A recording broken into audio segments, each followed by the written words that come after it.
Ponsel itu bergetar di meja dapur saat lampu mati mendadak. Aku berdiri kaku, telapak tangan basah, mendengar langkah berat di ruang sebelah yang berhenti terlalu cepat. Ada sesuatu yang tidak beres, jauh sebelum aku berani menoleh. Udara terasa sempit. Aku sendirian, tanpa uang, tanpa kunci, tanpa suara yang bisa kupanggil. Di rumah ini, kekuasaan bukan milikku. Ia berpindah tangan dengan senyum dingin dan tatapan yang mengukur harga diriku. Kepercayaan runtuh tanpa suara. Aku menahan napas. Dalam hening itu, aku melihat satu detail kecil, notifikasi singkat yang muncul lalu menghilang, meninggalkan jejak waktu yang tak masuk akal. Sejak detik itu, aku tahu, kendali telah bergeser. Sunyi menekan dada. Ketakutan menetap, pelan tapi pasti, seperti kabut yang menutup jalan pulang. Pernahkah kamu merasakan firasat yang membuat jantungmu berhenti sejenak? Seolah hidupmu akan berubah sebelum menit berikutnya berlalu. Lampu ruang makan menyala terlalu terang malam itu. Aku berdiri di dekat meja, mendengar detik jam dinding yang terdengar lebih keras dari biasanya. Tidak ada yang salah secara kasat mata. Namun dadaku terasa sempit, seolah rumah ini sedang menahanku bernapas. Sejak pagi, suasana sudah dingin. Bukan dingin karena hujan semalam, tapi dingin yang muncul dari tatapan dan jeda. Dari cara pintu ditutup sedikit lebih keras. Dari langkah kaki yang sengaja diperlambat ketika aku lewat. Aku belajar membaca bahasa yang tidak diucapkan, karena di rumah ini, kata-kata jarang dipakai untuk menjelaskan. Mereka dipakai untuk menekan. Aku bangun lebih awal dari yang lain, seperti biasa. Bukan karena rajin, tapi karena tidur tak pernah benar-benar datang. Dapur masih gelap, bau nasi semalam menggantung. Aku menyalakan lampu kecil, yang cahayanya cukup untuk bekerja tanpa menarik perhatian. Semua gerakanku pelan. Setiap bunyi sendok terasa seperti kesalahan. Statusku di rumah ini tidak pernah tertulis, tapi selalu terasa. Aku tahu kapan boleh bicara, kapan harus diam. Aku tahu piring mana yang boleh kupakai, kursi mana yang sebaiknya kuhindari. Bahkan napasku pun seperti diatur oleh ritme orang lain. Jangan pakai itu, katanya suatu pagi, singkat. Aku berhenti, menoleh ke arah tangannya yang menunjuk. Bukan marah, bukan juga keras, hanya perintah yang sudah terbiasa didengar. Oh, jawabku, satu kata, lebih dari itu terasa berlebihan. Aku mengganti gelas, aku mengganti rencana, aku mengganti diriku. Sedikit demi sedikit, sampai aku hampir lupa versi diriku yang dulu. Semua demi stabilitas, kataku pada diri sendiri, demi rumah, demi tidak membuat masalah. Di ruang tengah, televisi menyala tanpa suara. Mertua duduk dengan punggung tegak, membaca sesuatu di ponselnya. Aku lewat, membawa sapu. Tatapannya naik turun, seperti menghitung nilai barang bekas. Kamu ke pasar hari ini? Tanyanya tanpa menoleh. Iya, jawabku. Uangnya pakai yang kemarin saja. Aku mengangguk. Tidak ada pertanyaan lanjutan. Tidak ada penjelasan. Uang itu bukan milikku. Bahkan saat berada di tanganku, rasanya seperti barang titipan yang bisa diambil kapan saja. Jadwalku bukan lagi pilihanku. Jam belanja, jam masak, jam pulang. Semua tertulis di papan kecil di dapur, ditulis rapi dengan spidol hitam. Awalnya aku pikir itu bantuan, agar aku tidak lupa, agar rumah teratur. Tapi lama-lama aku sadar itu adalah pagar. Bukan untuk melindungi, tapi membatasi. Suamiku jarang bicara pagi hari. Ia minum kopi, membuka ponsel, lalu pergi. Kadang ia berhenti sejenak, menatapku seolah ingin mengatakan sesuatu, lalu mengurungkan niatnya. Kopi pahit, katanya suatu kali. Aku minta maaf. Padahal, aku tidak tahu di mana letak salahnya. Keintiman berubah menjadi pengawasan. Sentuhan menjadi pemeriksaan. Setiap pertanyaanku dijawab dengan pertanyaan lain. Setiap kebutuhanku dibungkus dengan nasihat tentang bersyukur. Kamu harus tahu diri, ucap mertua suatu sore. Nadanya datar. Tidak semua orang seberuntung kamu. Aku menelan ludah. Kata-kata itu selalu datang seperti pisau tumpul. Tidak melukai sekaligus, tapi mengikis. Aku mulai menyimpan pikiran-pikiranku sendiri di dalam kepala, di sela-sela kerja. Aku menuliskannya dalam diam, lalu menghapusnya sebelum sempat menjadi suara. Bertahan berarti menyesuaikan diri. Bertahan berarti menganggap penghinaan sebagai harga. Namun ada hal-hal kecil yang mulai mengganggu. Detail yang seharusnya tidak ada, tapi muncul. Seperti notifikasi bank yang hilang dari ponselku. Seperti struk belanja yang diminta kembali, lalu tidak pernah dikembalikan. Seperti perubahan nada ketika aku bertanya tentang uang sekolah keponakan. Sudah diurus, kata suamiku. Terlalu cepat. Aku mencoba mengingat kapan terakhir kali aku melihat rekeningku sendiri tanpa izin. Kapan terakhir kali aku memegang kartu itu tanpa merasa bersalah. Ingatanku kabur. Seolah ada bagian hidupku yang perlahan dipadamkan. Malam hari, rumah ini tidak pernah benar-benar gelap. Lampu-lampu kecil menyala di sudut-sudut, seperti mata yang berjaga. Aku berbaring, mendengar suara televisi dari kamar sebelah. Tertawa di acara komedi terdengar jauh, tidak sampai ke dadaku. Ada apa? Tanyaku pelan suatu malam. Tidak apa-apa, jawab suamiku tanpa menoleh. Nada suaranya bukan meyakinkan, lebih seperti penutup. Aku mulai mencatat perubahan, bukan di kertas, di dalam diri. Cara mereka menghindari topik tertentu. Cara jadwal tiba-tiba berubah tanpa pemberitahuan. Cara aksesku ke hal-hal kecil, kunci cadangan, kata sandi wifi, perlahan ditarik. Kamu tidak perlu itu, kata mertua ketika aku bertanya tentang berkas lama. Kami yang simpan. Kami, kata itu berat. Aku tidak termasuk di dalamnya. Aku berusaha tetap tenang. Aku tersenyum di meja makan. Aku mengangguk saat dinasihati. Aku menunduk saat dibandingkan. Aku yakinkan diriku bahwa semua ini sementara. Bahwa jika aku cukup sabar, badai akan reda. Namun firasat tidak bisa dibohongi. Ia muncul tanpa suara, seperti bayangan di sudut mata. Aku merasakannya saat membuka dompet dan menemukan ruang kosong yang seharusnya tidak ada. Aku merasakannya saat ponselku bergetar, lalu sunyi. Jangan terlalu banyak mikir, kata suamiku. Kamu kelihatan capek. Aku mengangguk. Aku memang capek, bukan karena kerja, tapi karena berpura-pura aman. Suatu sore, aku mencoba mengakses sesuatu yang seharusnya bisa kuakses. Layar memuat lebih lama dari biasanya. Lalu muncul pesan singkat, dingin, tanpa emosi. Aku membaca 2 kali, 3 kali. Napasku tertahan. Aku menoleh ke ruang tengah. Mereka sedang berbincang pelan, tertawa kecil, seolah tidak ada yang berubah, seolah rumah ini masih utuh. Aku menyimpan ponselku. Tangan gemetar. Tidak ada yang bertanya. Tidak ada yang memperhatikan. Kesunyian itu lebih menakutkan daripada teriakan. Malam itu, aku duduk sendirian di dapur, lampu kecil menyala, jam dinding berdetak. Aku menyadari satu hal yang membuat perutku mengeras. Sesuatu yang vital telah diambil tanpa izinku. Dan tidak ada satupun dari mereka yang merasa perlu memberitahu. Di luar, angin bergerak pelan. Di dalam, rumah ini menahan napas. Malam itu, peringatan pertama muncul. Ponselku bergetar 1 kali di saku, lalu berhenti. Aku tidak mengeluarkannya. Aku menunggu, menghitung detak jantungku sendiri, seperti menunggu bunyi kedua yang tidak pernah datang. Dari getaran singkat itu, sesuatu mulai bergerak di dalam kepalaku. Pagi berikutnya terasa terlalu rapi. Cahaya matahari masuk melalui jendela dapur dengan sudut yang sama seperti kemarin. Jam dinding berdetak konsisten. Suara sendok menyentuh piring terdengar wajar, terlalu wajar, ketika segala sesuatu tampak normal setelah malam yang aneh. Justru, disitulah kecurigaan tumbuh. Aku menyeduh teh, dan berdiri menghadap wastafel.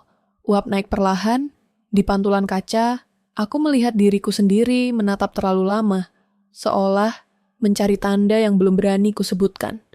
Aku menaruh cangkir, membuka ponsel, dan menemukan satu pesan masuk dari nomor tak dikenal. Tidak ada salam, tidak ada nama, hanya satu kalimat pendek. Hati-hati dengan yang mengatur uangmu. Aku menutup layar secepat mungkin, menoleh ke kanan, ke kiri, tidak ada siapa-siapa. Rumah ini masih sama, Tapi pesan itu menetap seperti debu di udara. Tidak terlihat, tapi terasa. Siang hari berjalan tanpa insiden. Jadwal tetap. Papan dapur tidak berubah. Aku ke pasar, membeli bahan dengan uang pas-pasan. Penjual menatapku kasihan ketika aku menghitung koin lebih lama. Aku tersenyum, pura-pura santai. Aku pulang tepat waktu. Terlalu tepat. Cepat sekali, kata mertua. Matanya menyapu tas belanja. Macetnya lancar, jawabku. Ia mengangguk. Tidak bertanya lagi. Senyumnya tipis. Seperti sudah tahu. Aku mulai mencatat. Bukan di buku, di ingatan. Jam berapa pesan datang. Jam berapa aku ke pasar. Jam berapa suamiku pulang lebih awal dari biasanya. Aku menyusun potongan waktu seperti puzzle yang tidak ingin memperlihatkan gambar utuhnya. Sore itu, aku menerima panggilan dari bank. Nada, formal, pertanyaan singkat, verifikasi yang seharusnya sederhana. Aku menjawab dengan hati-hati. Ada aktivitas tidak biasa, kata suara di seberang. Apakah ibu melakukan transaksi ini? Aku menyebutkan tanggal. Nominalnya besar, bukan aku. Tidak, jawabku. Suaraku terlalu pelan. Baik, Bu. Kami catat. Panggilan berakhir. Aku duduk lama di tepi ranjang, mendengarkan suara kipas angin. Tanganku dingin. Aku menunggu langkah kaki, suara pintu. Apapun yang menandakan aku tidak sendirian. Tapi rumah ini tahu kapan harus diam. Saat makan malam, aku mencoba bertanya. Nada suaraku dijaga. Mas, kemarin ada transaksi dari rekeningku, kataku pelan. Ia menatap piringnya. Yang mana? Yang besar. Ah, katanya. Itu untuk kebutuhan rumah. Aku menelan ludah. Aku tidak tahu. Ia mengangkat bahu. Kamu lupa. Kata itu jatuh seperti batu kecil ke air tenang, melahirkan riak yang tidak terlihat. Aku ingin bertanya lebih jauh, tapi tatapan mertua sudah menempel di wajahku. Kamu terlalu sensitif, katanya. Urusan uang biar kami yang atur. Aku mengangguk. Aku selalu mengangguk. Gaslighting datang dengan suara lembut dan senyum sabar. Aku mulai meragukan ingatanku sendiri. Mungkin aku memang lupa. Mungkin aku terlalu capek. Mungkin pesan itu hanya kebetulan. Malamnya, pesan lain masuk.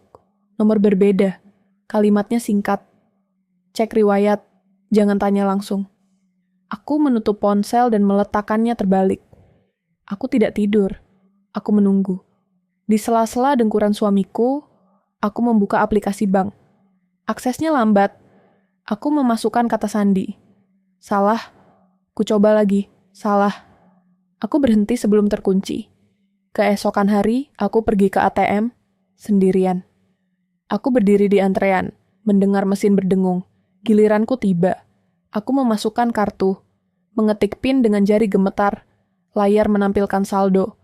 Angkanya berbeda, lebih kecil, jauh lebih kecil. Aku menarik napas panjang, menghitung. Ada penarikan yang tidak ku kenal. Tanggal-tanggalnya berdekatan, polanya rapi, terencana. Di rumah, aku tidak mengatakan apa-apa. Aku menyapu halaman. Aku mencuci baju. Aku menyiapkan makan siang. Setiap gerakanku terasa diawasi. Bahkan bayanganku sendiri tampak mencurigakan. Kamu kenapa hari ini diam? Tanya suamiku. Biasa, jawabku. Ia menatapku lebih lama, lalu tersenyum. Jangan aneh-aneh. Kalimat itu terdengar ringan, tapi di baliknya ada peringatan. Aku merasakannya di tulang. Aku mulai mencari celah. Waktu ketika rumah kosong, jam ketika ponsel mereka tergeletak. Aku memotret papan jadwal. Aku menyimpan stroke. Aku menghafal nada bicara. Semua kulakukan tanpa terlihat. Paranoia ringan berubah jadi kebiasaan bertahan. Suatu sore, listrik mati sebentar. Gelap. Dalam gelap itu, aku merasa bebas sejenak. Tidak ada mata. Tidak ada pantulan. Ketika lampu menyala kembali, aku sudah berdiri di posisi semula. Jantungku berdebar. Pesan terakhir datang malam itu. Nomor yang sama dengan pesan pertama. Lebih panjang. Mereka sudah lama melakukan ini. Kamu bukan satu-satunya. Aku membaca berulang kali. Ada rasa lega yang aneh. Sekaligus takut. Jika ini benar, maka rumah ini bukan sekadar dingin. Ia berbahaya. Aku memandang suamiku yang tertidur. Wajahnya tenang. Seolah tidak ada yang berubah. Aku sadar satu hal, kebenaran tidak akan datang tanpa harga. Dan harga itu mungkin adalah rasa aman yang selama ini kupalsukan. Aku mematikan ponsel, duduk dalam gelap, mendengarkan rumah ini bernapas. Kebenaran menuntut harga emosional. Dan aku belum tahu apakah aku sanggup membayarnya. Aku terbangun dengan rasa sesak yang tidak punya nama. Bukan mimpi buruk, bukan suara keras, hanya kesadaran tiba-tiba bahwa sesuatu di dalam diriku telah retak dan tidak bisa kembali seperti semula. Hari-hari berikutnya berjalan seperti rekaman yang diputar ulang, tapi dengan makna berbeda. Setiap kalimat lama kini terdengar seperti ancaman terselubung. Setiap kenangan manis terasa seperti persiapan menuju jebakan. Aku duduk di ruang tengah, menatap foto keluarga di dinding. Senyumku di sana tampak asing, terlalu percaya. Tekanan itu tidak datang dengan teriakan. Ia datang dengan rutinitas, dengan pengulangan, dengan kalimat-kalimat yang sama, diucapkan dengan nada yang selalu benar. Aku mulai mempertanyakan reaksiku sendiri. Apakah aku berlebihan? Apakah aku salah membaca situasi? Denial bekerja lebih cepat daripada logika. "Kamu kelihatan kurus," kata mertua suatu pagi. Aku tersenyum. "Mungkin capek, makanya jangan mikir aneh-aneh," katanya. Aku mengangguk. Di dalam kepalaku, ada suara kecil yang berteriak, tapi tenggelam oleh kebiasaan tunduk. Ketergantungan dipakai sebagai tali. Uang, tempat tinggal, nama keluarga. Semua diikat menjadi satu simpul yang menahan gerakanku. Aku mencoba menghubungi teman lama. Ponselku berdering lama. Tidak diangkat. Aku tidak meninggalkan pesan. Aku menutup ponsel. Merasa bodoh karena berharap. Isolasi terasa rapi, bersih. Tidak ada larangan eksplisit. Hanya rasa tidak enak jika melangkah keluar. Suamiku semakin jarang menatap mataku. Ketika ia melakukannya, tatapannya kosong. Atau terlalu tenang. Aku tidak tahu mana yang lebih menakutkan. "Kamu aman di sini," katanya suatu malam tanpa konteks. Aku diam. Kalimat itu terdengar seperti jaminan, tapi juga seperti peringatan. Aman menurut siapa? Aku mulai kehilangan rasa waktu. Hari-hari menyatu. Aku melakukan kesalahan kecil, garam terlalu asin, baju terlambat disetrika, dan itu cukup untuk membuat udara berubah. Tidak ada bentakan, hanya keheningan yang panjang. Keheningan yang membuatku meminta maaf meski tidak tahu apa salahku. Kenangan masa lalu datang tanpa diundang. Awal pernikahan. Janji-janji kecil. Aku mengingat bagaimana dulu aku percaya bahwa cinta cukup untuk menutup perbedaan. Kini, aku melihatnya sebagai kebutaan yang disengaja. Aku memutar ulang percakapan, mencari titik awal di mana aku seharusnya berhenti. Suatu siang, aku mencoba mengakses kembali rekeningku dengan bantuan layanan pelanggan. Suaraku bergetar. Prosesnya panjang. Pertanyaan berlapis. Di ujung panggilan, ada jeda yang terlalu lama. "Maaf, Bu," kata suara itu akhirnya. "Akun ini sudah tidak terdaftar atas nama Ibu." Aku menutup telepon perlahan. Dunia tidak runtuh. Tidak ada suara keras. Hanya perasaan melayang, seolah kakiku tidak lagi menyentuh lantai. Identitasku dipreteli, satu lapis pada satu waktu. Saat kutanyakan di rumah, jawabannya datang cepat. "Itu demi kemudahan," kata suamiku. "Kamu tidak perlu repot." Aku tertawa kecil, tawa yang salah tempat. Namaku dihapus. Mertua menatapku. Nama tidak penting, keluarga yang penting. Aku ingin berteriak, tapi yang keluar hanya napas panjang. Aku mulai menyadari bahaya yang lebih besar dari sekadar hinaan.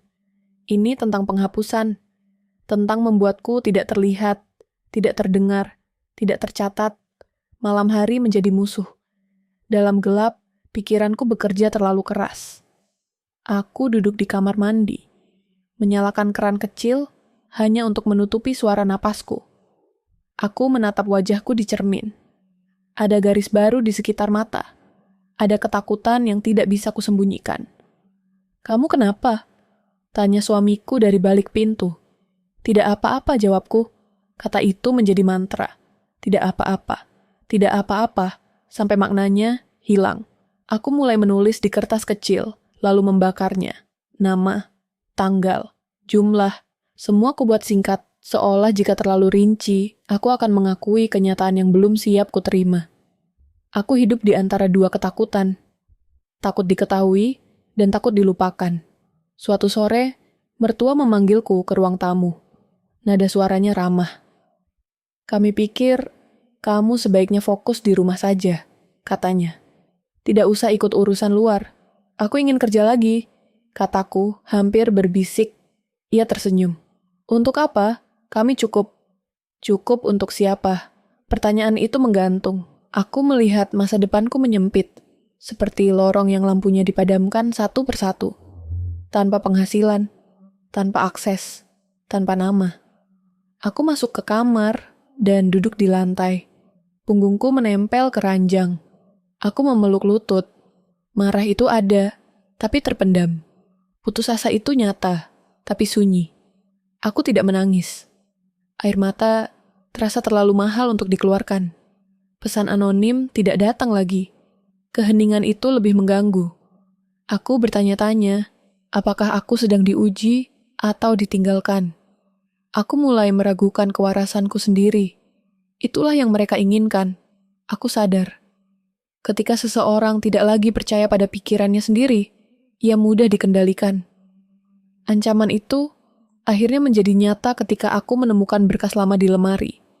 Tanpa sengaja, fotokopi KTP-ku dengan catatan tangan di sudutnya, tanggal, tanda tangan yang bukan milikku. Aku menutup lemari dengan cepat, jantung berdebar. Ini bukan lagi soal uang. Ini tentang siapa aku di mata hukum. Aku duduk lama, mendengarkan rumah ini. Setiap bunyi terdengar seperti langkah mendekat.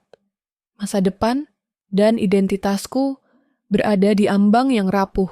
Dalam hening itu, satu hal menjadi jelas. Aku tidak bisa lagi bertahan dengan diam. Naluri bertahan mengambil alih. Aku berhenti bernapas ketika kunci kamar berputar pelan dari luar. Tidak dibuka. Tidak ditutup, hanya diputar, lalu dilepas. Sebuah uji coba, sebuah pengingat bahwa aku tidak sendirian. Bahkan saat pintu tertutup. Sejak hari itu, aku berhenti bergerak tanpa rencana. Setiap langkah harus punya alasan. Setiap napas harus terdengar wajar. Mode bertahan tidak datang dengan keberanian, melainkan dengan ketenangan yang dipaksakan. Aku bangun sedikit lebih awal, tapi tidak terlalu. Aku tidur sedikit lebih larut, tapi tidak mencolok. Perubahan kecil cukup untuk memberiku ruang tanpa memicu kecurigaan. Aku memindahkan barang-barang penting satu persatu. Bukan sekaligus. KTP, kartu lama, foto, catatan kecil. Semua kuselipkan di tempat yang tidak biasa, di balik buku resep, di dalam lipatan sarung bantal cadangan.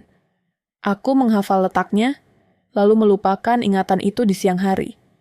Ingatan berbahaya jika terlihat di wajah. Rutinitasku berubah. Aku memperlambat langkah di pagi hari, memperpanjang obrolan remeh. Aku membuat diriku terlihat jinak. Lelah, tidak mengancam. Aku tertawa pada waktu yang tepat, diam ketika harus. Ketika suamiku bertanya kemana aku pergi, aku menjawab dengan detail yang tidak penting. Ke warung Bu Sari. Kataku, anaknya sakit. Oh, jawabnya. Tidak peduli, tapi matanya mencatat. Aku mulai mengunci ponsel dengan cara berbeda. Kode bukan lagi tanggal lahir. Bukan angka yang mudah ditebak. Aku menyembunyikan aplikasi, mematikan notifikasi. Aku menyalin data penting ke tempat lain saat rumah sepi. Aku mendengarkan suara kulkas, kipas, jam. Setiap bunyi menjadi penutup yang aman. Suatu siang, aku menemukan dokumen yang tidak seharusnya ada di meja ruang kerja. Surat kuasa. Namaku tercantum, tapi tanda tangannya bukan milikku. Aku membaca cepat, lalu memotretnya dengan sudut yang tidak mencolok. Jantungku berdegup, tapi tanganku stabil. Ini bukan lagi kecurigaan. Ini bukti. Aku mengembalikan surat itu ke posisi semula. Sedikit miring seperti sebelumnya. Aku meluruskan taplak meja, memastikan tidak ada yang berubah. Ketika aku melangkah pergi, aku merasakan tatapan dari belakang. Aku tidak menoleh. Motif mulai terlihat, perlahan. Bukan hanya uang, bukan hanya kontrol. Ada rencana yang lebih rapi, melibatkan lebih dari satu tangan. Percakapan yang terpotong. Nama-nama yang disebut setengah. Aku menyadari bahwa ini bukan keputusan spontan. Ini proyek. Mertua semakin ramah. Senyumnya lebih sering. Nada suaranya lembut. Kamu kelihatan lebih tenang, katanya. Aku tersenyum. Mungkin sudah pasrah. Ia tertawa kecil. Bagus, kata itu dingin. Bagus berarti aku berhenti melawan, bahkan sebelum benar-benar mulai. Aku mematakan jalur keluar. Tidak langsung pergi. Bukan sekarang. Aku menghitung jarak ke rumah tetangga, ke pos satpam, ke halte. Aku mengingat jadwal mereka. Jam tidur, jam mandi. Aku menyiapkan tas kecil, tidak penuh, tidak mencolok. Isinya sederhana. Barang-barang yang membuktikan aku pernah ada. Di malam hari, aku mendengarkan langkah kaki mereka, menebak arah dari bunyinya. Aku mematikan lampu lebih awal, menyalakan ponsel di bawah selimut. Aku membaca ulang pesan-pesan lama, mencari pola. Nama yang sama muncul di beberapa transaksi. Satu rekening perantara, satu alamat. Aku hampir lengah suatu pagi. Terlalu fokus, aku meninggalkan ponsel di meja dapur saat ke kamar mandi. Ketika kembali, posisinya berubah. Sedikit, cukup untuk membuatku sadar. Kamu cari ini? Tanya suamiku mengangkat ponselku. Ya, jawabku cepat. Aku lupa. Ia menyerahkannya tanpa ekspresi. Hati-hati. Kata itu terdengar ringan. Tapi ada jeda sebelum ia melepaskan ponselku. Jeda yang membuatku tahu. Satu kesalahan kecil lagi, dan semuanya bisa terbongkar. Aku mundur selangkah. Menahan diri. Aku membiarkan satu bukti tertinggal, sengaja. Bukti kecil, tidak krusial, sebuah umpan. Aku ingin tahu sejauh mana mereka mengawasi. Malam itu, umpan itu berpindah tempat. Konfirmasi tanpa kata. Ketegangan menjadi fokus. Aku tidak lagi bertanya mengapa. Aku hanya bertanya bagaimana bertahan. Aku menunggu momen yang tepat, sambil mengunci diriku dari dalam. Setiap hari terasa seperti latihan menahan napas di bawah air. Kesalahan kecil hampir mengakhiri semuanya ketika aku lupa menghapus satu foto. Hanya satu. Foto surat kuasa itu tersimpan di folder yang salah. Aku menyadarinya ketika mertua memanggilku dengan nada terlalu ceria. Kamu bisa kesini sebentar? Aku berjalan pelan. Di ruang tamu, ia duduk dengan ponselku di tangan. Jantungku berhenti sejenak. Ini apa? Tanyanya. Aku menatap layar. Foto lain yang terbuka. Bukan yang itu. Ia menutup aplikasi, menyerahkan ponselku. Penuh sekali memorinya, katanya. Hapus yang tidak perlu. Aku mengangguk. Tangan gemetar. Aku kembali ke kamar, mengunci pintu, menghapus foto itu dengan napas tertahan. Aku duduk di lantai, punggung ke pintu, mendengarkan rumah ini bergerak. Di balik ketegangan itu, sesuatu berubah. Malam berikutnya, pesan masuk dari nomor yang tidak kukenal. Satu kalimat. Aku tahu apa yang mereka lakukan. Kita perlu bicara. Aku membaca pesan itu dalam diam. Bantuan datang dari arah tak terduga. Pesan itu kubaca berulang kali sampai kata-katanya kehilangan bentuk. Aku tahu apa yang mereka lakukan. Kita perlu bicara. Tidak ada nama, tidak ada penjelasan. Hanya janji yang berbahaya jika salah orang. Aku tidak langsung membalas. Aku menunggu 1 jam, lalu 2. Mendengarkan rumah ini bergerak seperti biasa. Ketika aku akhirnya mengetik, jariku kaku. Siapa kamu? Balasannya datang cepat. Terlalu cepat. Orang yang dulu membantu mengurus berkas. Aku menutup ponsel. Ingatanku berputar. Wajah-wajah singgah sebentar. Lalu menghilang. Staf bank. Notaris. Kerabat jauh yang jarang disebut. Sekutu dalam bayangan selalu lebih menakutkan daripada musuh yang terlihat. Keesokan paginya, aku keluar rumah dengan alasan membeli obat. Aku memilih apotek kecil di ujung jalan, tempat orang tidak saling mengenal. Aku duduk di bangku plastik, menunggu. Pintu berderit, seorang perempuan masuk, membawa map coklat. Ia tidak menatapku langsung. "Kamu lebih kurus," katanya pelan. Aku menoleh. "Kita kenal?" Ia duduk di sampingku. "Dari dokumen." Nada suaranya datar. "Aman." Ia membuka map sedikit, cukup untuk menunjukkan sudut kertas dengan namaku. Jantungku berdegup, tapi aku tidak bergerak. "Kamu punya waktu?" tanyanya. "Sedikit." "Cukup." Kami berbicara singkat. Terlalu singkat untuk aman. Terlalu panjang untuk bohong. Ia menjelaskan akses yang ia miliki. Celah yang pernah ia lihat. Tentang tanda tangan yang dipalsukan. Tentang alur uang yang dipindahkan melalui rekening perantara. Tentang satu tenggat yang mendekat. "Mereka mau merapikan semuanya," katanya. "Nama kamu akan hilang." Aku menelan ludah. "Kapan?" 2 minggu. Waktu tiba-tiba menjadi musuh. Aku pulang dengan kepala penuh. Harapan muncul, rapuh, seperti kaca tipis. Aku ingin percaya. Tapi kepercayaan adalah barang langka di rumah ini. Kami mulai bekerja diam-diam. Ia mengirim daftar yang harus kukumpulkan. Bukti kecil, tapi sah. Tanggal, nominal. Salinan, aku menyimpannya terpisah, mengamankan duplikat. Aku belajar berbicara dengan bahasa hukum tanpa suara keras. Aku belajar bahwa kebenaran butuh bentuk yang tepat. Suamiku memperhatikan perubahan kecil. "Kamu sering keluar?" katanya.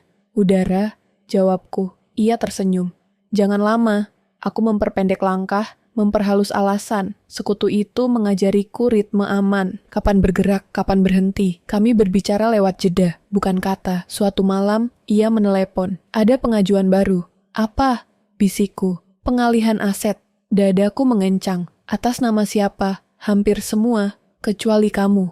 Aku duduk di lantai kamar mandi, keran menyala. Air menutupi napasku. Risiko meningkat seiring waktu berpacu. Setiap hari tanpa tindakan adalah langkah mundur. Aku menandatangani surat kuasa baru dengan tangan gemetar. Bukan untuk menyerah, tapi untuk merebut kembali. Aku menyembunyikannya di tas kecil yang selalu kubawa. Aku tidur dengan pakaian siap keluar. Mertua semakin sering mengajakku bicara. Tentang rencana, tentang masa depan, tentang betapa beruntungnya aku. "Kami ingin yang terbaik," katanya. Aku mengangguk. Aku tahu. Kata-kata itu terasa seperti ujian. Aku lulus dengan wajah datar. Sekutu itu mengatur pertemuan singkat dengan pengacara. Tempatnya ramai, aman.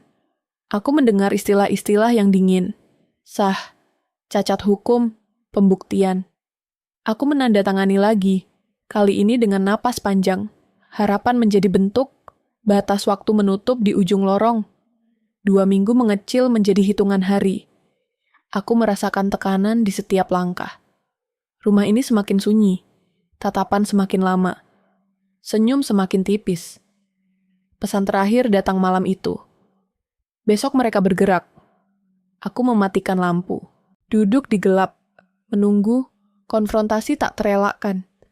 Pagi itu, suara sendok jatuh ke lantai terdengar terlalu keras. Semua berhenti sejenak. Aku tidak membungkuk untuk mengambilnya. Aku ingin melihat siapa yang lebih dulu bergerak. Siapa yang gelisah, siapa yang kehilangan kendali lebih dulu. Retakan kekuasaan tidak pernah datang dengan ledakan. Ia datang dengan perubahan kecil. Dengan jeda yang sedikit terlalu panjang sebelum menjawab. Dengan tatapan yang tidak lagi yakin. Aku merasakannya sejak aku berhenti meminta izin. Aku mulai mengubah narasi tanpa suara. Aku tidak lagi menjelaskan kemana aku pergi. Aku tidak lagi menawarkan alasan. Aku berkata singkat, tenang, lalu bergerak. Mereka memperhatikan. Aku tahu, tapi perhatian mereka berubah bentuk. Dari mengatur menjadi mengamati. "Kamu kelihatan beda," kata suamiku saat kami berpapasan di lorong. "Capek," jawabku. Ia mengangguk, tapi matanya mencari sesuatu di wajahku. Aku menahan ekspresi. Ketegangan itu seperti benang tipis di antara kami. Tertarik pelan, siap putus. Tekanan balik harus halus. Sekutu dalam bayangan menyarankan satu hal. Biarkan mereka percaya bahwa mereka masih memegang kendali. Aku mematuhi. Aku melakukan kesalahan kecil yang aman. Aku salah menyebut tanggal. Aku pura-pura lupa satu detail. Aku membiarkan mereka membetulkan. Itu bukan hari Selasa, kata mertua cepat. Oh, kataku. Maaf. Ia tersenyum. Terlalu puas. Di balik senyum itu, ada keyakinan bahwa aku masih bisa dibentuk. Aku memelihara keyakinan itu. Sementara itu, aku mengumpulkan reaksi. Setiap koreksi dicatat. Setiap pembelaan disimpan. Manipulasi mulai berbalik arah ketika mereka merasa perlu menjelaskan. Orang yang berkuasa jarang menjelaskan. Orang yang terancam melakukannya tanpa sadar. Suatu sore, aku mengangkat topik yang seharusnya tidak penting. Kalau nanti ada urusan bank, kataku ringan. Aku perlu tahu. Suamiku berhenti berjalan. Untuk apa? Biar paham, jawabku. Ia tertawa kecil. Tidak perlu. Aku mengangguk. Tapi aku melihat tangannya mengepal sesaat sebelum dilepas. Retakan pertama. Mertua mulai lebih sering mengulang cerita lama. Tentang pengorbanan. Tentang utang budi. Tentang bagaimana aku diselamatkan. Narasi lama itu dulu efektif. Sekarang, terdengar seperti pembenaran yang diulang-ulang. Kami sudah banyak membantu, katanya suatu malam. Aku tahu, jawabku. Nada suaraku netral. Tidak berterima kasih, tidak menolak. Hening setelahnya panjang. Ia tidak suka hening itu. Tekanan meningkat. Mereka memindahkan berkas, mengganti kunci, mengubah jadwal. Aku membiarkan. Setiap perubahan adalah jejak. Setiap jejak adalah bukti tak langsung. Namun satu bukti krusial masih hilang. Dokumen yang menghubungkan semua pengalihan itu ke satu keputusan sadar. Sekutu mengirim pesan singkat. Mereka panik. Aku membaca pesan itu di bawah meja makan. Kaki-kaki kursi terlihat seperti jeruji. Aku menghapus pesan, mengunci ponsel, lalu menatap wajah-wajah di sekelilingku. Panik mereka terasa seperti angin dingin. Suamiku mulai sering menelepon di luar rumah. Suaranya pelan. Aku mendengar namaku disebut. Aku mendengar kata cepat. Aku tidak menguping. Aku mendengarkan. Ada perbedaan. Aku memancing lebih jauh. Aku menyebut kemungkinan kerja. Hanya kemungkinan. Reaksi mereka datang cepat. Tidak sekarang, kata mertua. Kenapa? Tanyaku. Belum perlu. Aku tersenyum. Aku cuma tanya. Ia menghela napas. Kamu berubah. Aku menatapnya. Mungkin. Kata itu menggantung. Dominasi bergeser ketika aku berhenti takut pada penilaian mereka. Aku tidak menantang. Aku tidak melawan. Aku hanya berhenti menyusut. Namun kekuasaan yang retak menjadi berbahaya. Mereka mempercepat langkah. Sekutu memperingatkan. Dokumen terakhir disimpan di rumah. Katanya lewat panggilan singkat. Kalau kita dapat itu, selesai. Di mana? Tanyaku. Belum tahu, tapi waktunya sempit. Kesempatan terakhir muncul dengan risiko tinggi. Aku harus mengambilnya sendiri, di rumah yang sama, di bawah tatapan yang sama. Aku menunggu malam ketika hujan turun, menutupi bunyi. Aku menunggu listrik padam sebentar, cukup untuk membuat kebiasaan goyah. Aku bergerak pelan. Lemari ruang kerja terbuka. Laci-laci tertata ulang. Aku menemukan map dengan label samar. Tangan gemetar. Aku membuka. Di dalamnya ada salinan, bukan asli. Nafasku tertahan. Langkah kaki mendekat. Aku menutup laci, berdiri, berpura-pura membersihkan debu. Pintu terbuka. Kamu cari apa? Tanya suamiku. Lap, jawabku. Ia menatapku lama, terlalu lama. Aku merasakan keringat dingin di punggung. Akhirnya ia mengangguk dan pergi. Aku menahan napas, sampai langkahnya menjauh. Kesempatan terakhir itu belum hilang, tapi menipis. Aku kembali ke kamar, menutup pintu, duduk di lantai. Risiko tinggi berarti satu kesalahan lagi, dan semua runtuh. Aku mengirim pesan singkat ke sekutu. Belum dapat, tapi dekat. Balasannya cepat. Hati-hati, mereka mungkin menutup rapat. Aku mematikan lampu, mendengarkan hujan. Retakan kekuasaan terlihat jelas kini, tapi kebenaran masih tersembunyi di balik satu pintu lagi. Kebenaran menunggu di depan. Ketukan itu datang tanpa suara keras. Hanya getaran halus di udara, seperti palu yang sengaja ditahan. Aku berdiri, menarik napas, dan membuka pintu dengan tangan yang sudah tidak gemetar lagi. Ketika semuanya akhirnya bergerak, justru keheningan yang paling menyakitkan. Hari itu berjalan lambat. Terlalu lambat untuk sesuatu yang akan mengakhiri segalanya. Aku duduk di kursi plastik ruang tunggu, merasakan dingin yang merayap dari lantai. Jam dinding tidak berdetak keras. Orang-orang berbicara pelan. Aku menyadari betapa tubuhku telah belajar bertahan dalam sunyi. Sekutu itu duduk di seberang, map cokelat di pangkuannya. Tidak ada senyum, tidak ada penguatan, hanya anggukan kecil yang berarti sekarang. Ketika pintu dibuka, ruangan itu tidak terlihat seperti ruang penghakiman. Tidak ada palu, tidak ada sorot lampu dramatis, hanya meja, kursi, dan wajah-wajah yang menunggu. Pengadilan sunyi, tempat kebenaran tidak diteriakan, melainkan diletakkan satu persatu, lalu dibiarkan berbicara sendiri. Aku duduk, punggung tegak, napas teratur. Di seberang, suamiku dan mertuaku mengambil tempat. Mereka tampak tenang, terlalu tenang. Topeng yang dulu membuatku ragu kini terlihat rapuh, seperti cat lama yang retak. Kita mulai, kata seseorang. Dokumen pertama dibuka. Nama, tanggal, nominal. Aku mendengarkan suaraku sendiri saat diminta menjelaskan. Pendek, tepat, tanpa emosi. Aku tidak perlu meyakinkan siapapun. Fakta bekerja lebih baik tanpa aku. Suamiku menunduk, lalu mengangkat kepala. Itu untuk keluarga, katanya. Tanpa persetujuan, tanya suara lain. Ia diam. Diam yang dulu sering ia gunakan padaku. Sekarang, diam itu berbalik arah. Map kedua dibuka. Surat kuasa palsu. Tanda tangan yang tidak cocok. Aku melihat jari mertuaku bergerak kecil, seolah ingin merapikan sesuatu yang tak terlihat. Ketika diminta bicara, ia memilih senyum. Kami membantu, katanya. Dia tidak paham urusan ini. Kalimat itu menggantung, lalu jatuh. Bukti berikutnya datang. Riwayat akses. Perubahan kepemilikan. Satu persatu, benang bertemu. Narasi yang dulu rapi, mulai terurai. Kekuasaan tidak runtuh dengan teriakan, tapi dengan kehilangan alasan. Aku merasakan momen ketika dominasi benar-benar bergeser. Bukan saat mereka dibantah, tapi saat mereka mulai saling menatap, mencari dukungan, dan tidak menemukannya. Aku tidak lagi pusat tekanan. Aku penonton yang sah. Ada yang ingin ditambahkan? Tanya suara itu. Aku menggeleng. Tidak perlu. Kebenaran sudah cukup penuh. Keputusan disampaikan dengan nada datar. Konsekuensi berjalan tanpa drama, pembekuan, pengembalian, penyelidikan lanjutan. Kata-kata itu terdengar administratif, tapi di dadaku sesuatu runtuh lalu berdiri kembali. Bukan kemenangan, pemulihan kendali.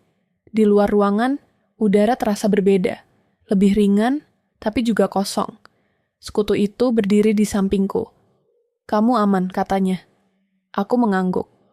Aman adalah kata yang belum sepenuhnya kupahami lagi. Kami berpisah tanpa pelukan, tanpa janji. Bantuan sejati tidak meminta ikatan. Aku melangkah sendiri, merasakan kakiku menyentuh tanah dengan cara yang baru. Setiap langkah terasa milikku. Aku kembali ke rumah itu untuk terakhir kalinya. Tidak sendirian. Ada orang lain, ada saksi, pintu terbuka lebar. Ruang-ruang yang dulu menekan kini tampak biasa. Perabotan tidak berubah. Aku yang berubah. Mertua berdiri di ruang tamu. Tidak ada senyum. Tidak ada tatapan menilai. Hanya lelah. Kamu puas? Tanyanya. Aku memandang sekeliling. Aku utuh. Ia menoleh. Tidak menjawab. Kekuasaan runtuh dalam hening yang menegangkan. Dan hening itu akhirnya tidak lagi menyakitkan. Aku mengambil barang-barangku. Tidak banyak. Aku tidak menoleh ke belakang. Suamiku berdiri di ambang pintu. Kita bisa bicara, katanya. Aku berhenti sejenak. Dulu, ia Aku melangkah pergi. Malam datang tanpa peringatan. Aku duduk di kamar sementara, memandangi dinding kosong. Tidak ada papan jadwal. Tidak ada mata yang berjaga. Keheningan kini berbeda. Ia luas. Ia menunggu. Kemenangan membawa dampak yang tidak diceritakan orang. Setelah ketegangan mereda, tubuh mulai merasakan luka yang tertunda. Tanganku gemetar. Napasku pendek. Aku menangis tanpa suara. Bukan karena sedih, tapi karena lepas. Ponselku bergetar. Pesan singkat. Selesai, aku menutup mata. Di dalam gelap, ada ruang untuk pertama kalinya. Namun bersama ruang itu, datang juga pertanyaan yang berat. Siapa aku setelah ini? Tanpa peran yang dipaksakan. Tanpa ketakutan yang membentuk hari-hariku. Aku berbaring, mendengarkan hujan tipis. Dampak emosional pasca kemenangan menyusul seperti ombak kedua. Lebih pelan, tapi dalam. Aku tahu, penyembuhan tidak datang sekaligus. Ia dimulai sekarang. Pagi pertama setelah semuanya selesai datang tanpa tanda khusus. Tidak ada notifikasi mendesak. Tidak ada langkah kaki yang harus kuhitung. Hanya cahaya yang masuk pelan melalui tirai tipis, jatuh di lantai, dan berhenti di sana. Aku duduk di tepi ranjang, menunggu tubuhku memberi izin untuk bergerak. Tidak ada yang memerintah. Tidak ada jadwal. Kebebasan itu terasa asing, seperti sepatu baru yang belum pas. Aku menarik napas dalam, lalu melepaskannya perlahan. Udara masuk tanpa rasa takut. Hari-hari berikutnya tidak berubah drastis, justru sebaliknya. Pemulihan berjalan pelan, hampir tidak terlihat. Aku menyapu lantai kecil di tempat tinggalku yang sementara. Bukan karena harus, tapi karena ingin. Aku mencuci gelas yang kupakai sendiri. Aku menata rak dengan jarak yang kusukai. Batas baru ditegakkan lewat hal-hal sederhana. Kadang aku berhenti di tengah aktivitas, mendengarkan keheningan. Keheningan kini bukan jebakan. Ia tidak menguji. Ia hanya ada. Aku belajar membedakan hening yang aman dan hening yang dulu membuatku meringkuk. Telepon dari pihak berwenang datang beberapa kali. Nada profesional. Proses berjalan. Aku menjawab seperlunya. Setiap panggilan menutup satu pintu lama. Meski suara di ujung sana tidak pernah menanyakan bagaimana perasaanku. Itu baik. Tidak semua orang perlu tahu. Aku bertemu kembali dengan sekutu itu sekali lagi. Di tempat yang terang. Ramai, kami duduk berhadapan, minum teh. Kamu baik-baik saja? Tanyanya. Sedang belajar, jawabku. Ia mengangguk. Tidak ada nasihat lanjutan. Ia tahu kapan harus berhenti. Aku mulai mengurus identitasku kembali. Nama di kartu, alamat, rekening. Proses administratif terasa panjang. Tapi setiap tanda tangan adalah pengakuan kecil bahwa aku ada. Aku tidak lagi meminta izin untuk menjadi diriku sendiri. Suatu sore, aku berjalan tanpa tujuan jelas. Matahari condong ke barat.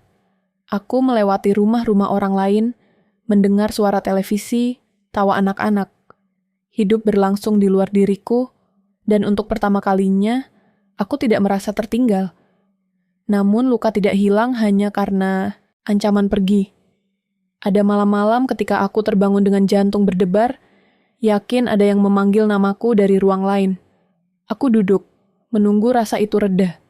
Aku tidak memarahi diriku sendiri. Aku membiarkannya lewat. Aku mulai menulis lagi. Bukan catatan bukti, bukan daftar.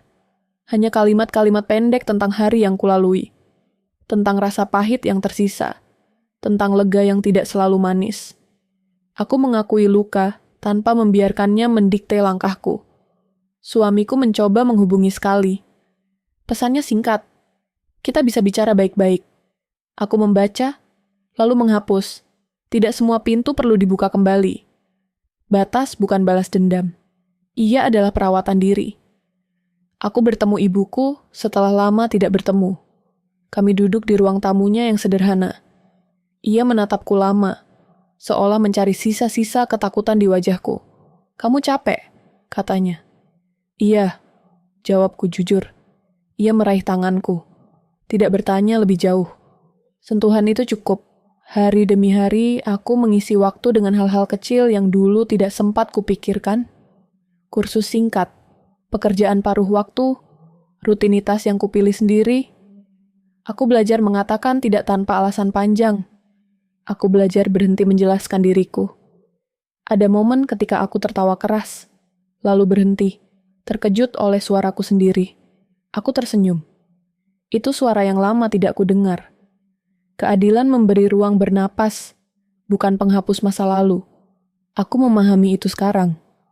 Masa lalu tetap ada, seperti bekas luka yang tidak lagi sakit disentuh, tapi terlihat. Aku tidak menutupinya. Aku memakainya sebagai pengingat batas.